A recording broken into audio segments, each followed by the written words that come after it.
Hello dear students, I am Aarti and I heartily welcome you to my YouTube channel Aarti Education World. Dear students, today I have brought to you your 10th class English worksheet number 59 dated 28 November 2020. Yes students, जो आज की आपकी worksheet आई है English की worksheet number 59, उसमें आज आप first flight के एक चैप्टर 100 ड्रेसेस के बारे में पढ़ने वाले हैं। थोड़ा सा हमें उसका लेआउट समझना ज़रूरी है क्योंकि हमें इससे रिलेटेड इसके क्वेश्चन आंसर्स करने हैं, क्योंकि आपके इसमें तो 3 लाइन आई हैं बीच से उठ के, तो आपको थोड़ा पता होना चाहिए कि स्टोरी लाइन क्या है। बच्चों, इसमें एक कहानी होती है। वांडा पेट्रोस्की नाम की एक लड़की है, पूरा नाम है उसका वांडा, फिर उसके आगे उसका सरनेम है पेट्रोस्की। तो सारे बच्चों को बड़ा अजीब नाम लगता है, थोड़ा ऑकवर्ड है ना। जैसे हमारे हिंदी में भी कई नाम अजीब होते हैं ना, हम कहते हैं अरे भाई ऐसा नाम तो नहीं सुना, बड़ा फ़नी नाम है। तो इसी तरीके से सारे बच्चों को बड़ा फ़नी नाम लगता है। तो पैगी नाम की लड़की है, she is one of the most intelligent girl in the school. वो रूम नंबर 13 में पढ़ते हैं, सबसे इंटेलिजेंट लड़की मानते हैं इसको, पैगी को। और इस पैगी ने, ये जो लड़की पैगी है, अपनी फ्रेंड्स के साथ मिलके एक गेम बनाया है वांडा का मजाक बनाने का। ठीक है, तो वांडा का मजाक जब बनाते हैं, उसकी बेस्ट फ्रेंड है पैगी की, मैडी नाम की। तो वो मैडी जो है, वो लड़की मैडी, उसको मतलब वो चाहती नहीं है इस गेम में पार्टिसिपेट करना, क्योंकि वो अपने आप को उसके ऊपर ले जाती है। ठीक है, लेकिन वो करती है, वो उस गेम में इसलिए पार्टिसिपेट करती है, एक तो पैगी उसकी बेस्ट फ्रेंड है, और वो पैगी की तरह ही, जैसे वो पैगी की तरह ही करती है जो भी करना होता है, और वो वांडा की जगह पे अपने आप को रखना चाहती है। चलिए अब ये पढ़ते हैं, आपको समझ आएगा बिल्कुल एकदम crystal clear. She would never have paid any attention to Wanda. अब ये जो मैडी है उसके विचार हैं, वो ये कह रही है कि शायद उसने कभी भी अटेंशन नहीं दी होती वांडा पे, मतलब वांडा पे इतना ध्यान उसने कभी नहीं दिया होता। If Peggy had not invented the dress game, अगर पैगी ये जो ड्रेसेस वाला गेम नहीं बनाती तो शायद उसने कभी वांडा पेट्रोस्की पे इतना ध्यान नहीं दिया होता। क्योंकि जो पैगी है उसने एक गेम बनाया था, वो क्योंकि एक फेडेड सी ड्रेस में आया करती थी वांडा स्कूल, तो पैगी ने उससे ये पूछना शुरू किया, भाई तुम्हारे पास कितनी ड्रेसेज हैं, है ना, उसका मजाक उड़ाने के लिए।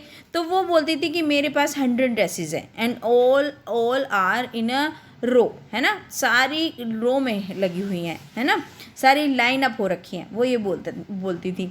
तो वो उसका और मजाक उड़ाते थे, क्योंकि जो बच्ची एक ड्रेस के अलावा दूसरी पहनती नहीं है, कलर भी फेड है, साफ तो होती थी, आयरन भी नहीं होती थी, तो उसका वो फिर उससे पूछते थे कि कितने शूज़ हैं तेरे पास, तो वो बोलती थी 60 पेयर्स।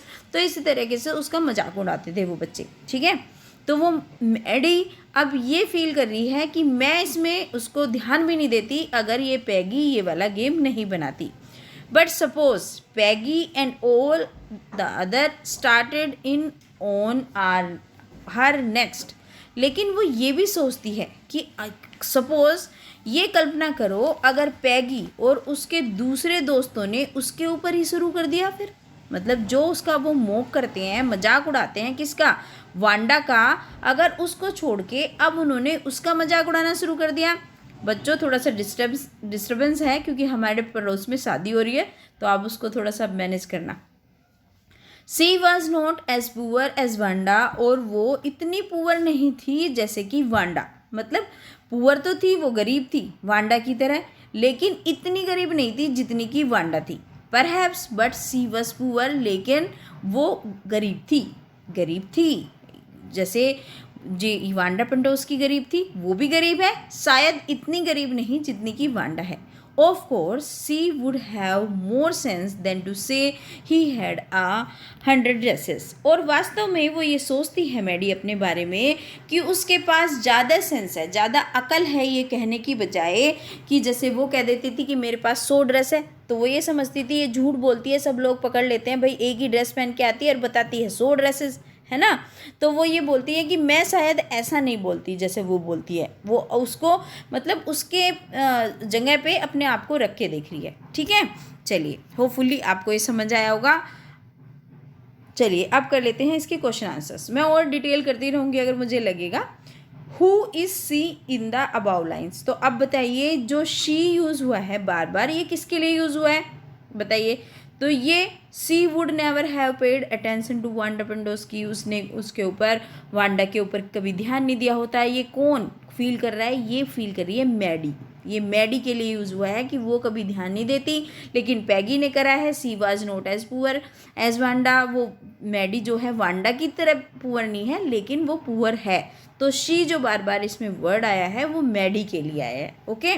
क्योंकि पैगी के बारे में तो वो सोच रही है कि पैगी ने ये गेम बनाया, ठीक है। वांडा के लिए आया नहीं है, वांडा का तो बार बार नाम आ रहा है, पैगी का भी नाम आ रहा है, और एलन के लिए भी नहीं आया है। ये एक लड़की है और मैडी है पैगी की बेस्ट फ्रेंड, ठीक है। चलिए अब आ जाते हैं दूसरे क्वेश्चन पे। Which expression catches Maddie's emotion in the sentence but suppose Peggy and all other started in on her next. अब कौन सा एक्सप्रेशन जो मैडी का इमोशन होगा सेंटेंस में, अगर पैगी और सारे के सारे उसके दोस्त उसका मजाक उड़ाने लगेंगे, तो बताओ क्या होगा? ये तो होगा नहीं कि थम्स अप करो तुम, ऐसा तो हो नहीं सकता।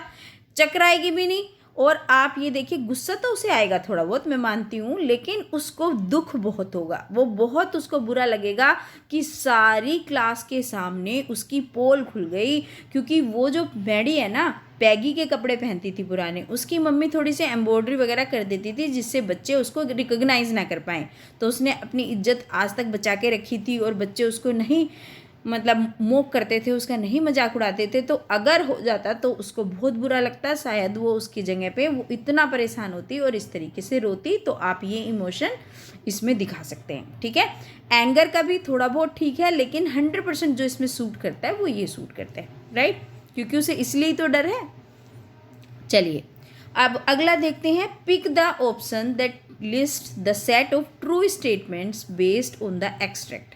अब आपको वो ऑप्शन चूज़ करना है, वे ऑप्शन चूज़ करने हैं जो सही हैं, सही स्टेटमेंट हैं इस एक्सट्रैक्ट के हिसाब से, है ना। ये जो आपका जो 100 ड्रेसेस से ये एक्सट्रैक्ट लिया गया है ना, तो इसके हिसाब से क्या सही है? Peggy was poor, no not at all. Peggy तो एक अमीर लड़की है, उसके कपड़े तो मैडी पहना करती है।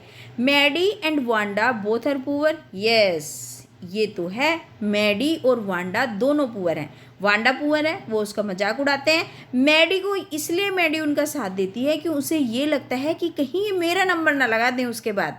तीसरा, Maddie was worried that Peggy might mock her as well, और मैडी को ये चिंता है कि पैगी उसका मजाक ना उड़ाए उसके साथ। तो हाँ, ये भी सही है। ओनली वांडा इज पुअर, केवल वांडा पुअर है, नहीं, ये भी गलत है। तो इसमें बी और सी क्या हैं? आपके ट्रू सेंटेंसेस हैं। तो option 2 will be the right option, ठीक है। तो आप इसका ऑप्शन बी को इसको करेक्ट करोगे, ठीक है बच्चों। चलिए come to the next question. जो तीसरा क्वेश्चन पूछा जा रहा है आपसे, देखिए क्या पूछा जा रहा है। Select the option that makes the correct use of phrase started in on.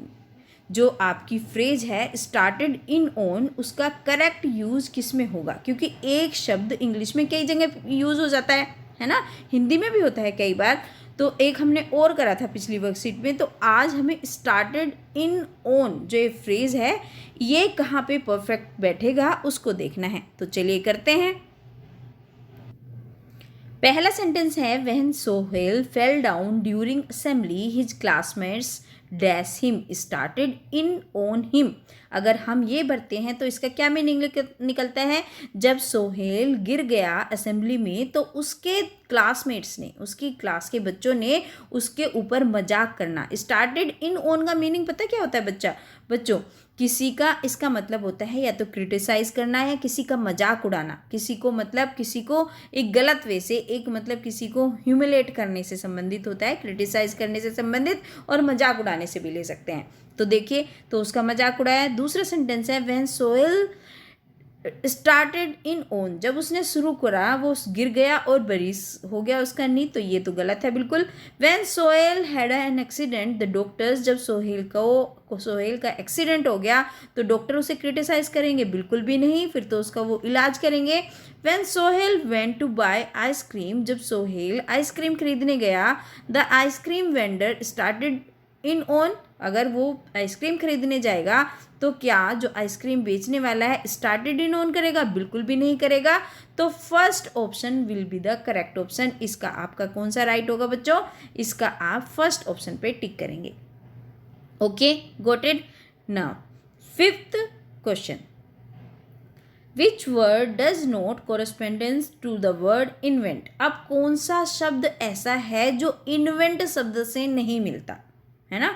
कौन सा वर्ड ऐसा है जो जो इन्वेंट शब्द है उससे कोरस्पॉन्ड नहीं करता? तो देखते हैं। क्रिएट, इन्वेंट होता है किसी चीज़ को आविष्कार करना, तो क्रिएट करना भी तो किसी रचना करना होता है, किसी चीज़ को बनाना होता है। इनोवेट करना भी कुछ नयापन लाना उसमें, है ना? टर्मिनेट करना होता है किसी को अलग हटा देना, है ना?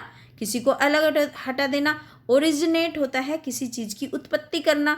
तो ये तीनों के तीनों वर्ड, चाहे वो क्रिएट हो, इनोवेट हो और ओरिजिनेट हो, ये सब तो मैच कर रहे हैं हमारे इन्वेंट से। तो इसका कौन सा आंसर बच्चों ठीक होगा? इसका आंसर होगा आपका टर्मिनेट। ठीक है, तो इसका आपका टर्मिनेट हो जाएगा, इसका आपका पहले वाला ऑप्शन हो जाएगा और इसका आपका बी और सी हो जाएगा। ठीक है बच्चों, तो ये हो गई आज की छोटी सी इजी सी आपकी वर्कशीट इंग्लिश की। Hopefully video will be helpful for you. और बच्चों, अगर आपको वीडियो से हेल्प मिलती है, आप चाहते हैं इसी तरीके से मैं आपके लिए वीडियो बनाती रहूं, तो please like the video, subscribe my channel with notification bell and share with your all friends.